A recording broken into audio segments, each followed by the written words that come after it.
पाण्याच्या टँकरने दिलेल्या धडकेत वृद्ध ठार।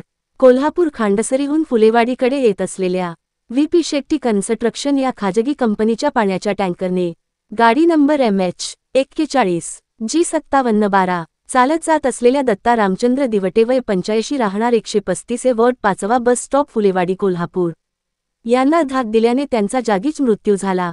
हा अपघात शनिवार दिनांक 7 जून रोजी सकाळी 11:15च्या सुमारास घडला।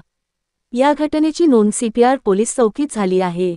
या पाण्याच्या टँकरवरील ड्रायव्हरने समोर वाहनांची गर्दी असल्याने आपल्या क्लीनरला मागे काय आहे का हे पाहण्यास सांगितले, मात्र क्लीनरने याकडे दुर्लक्ष केल्याचे समजते। या घटनेनंतर क्लीनर पळून गेल्याची माहिती मिळाली आहे।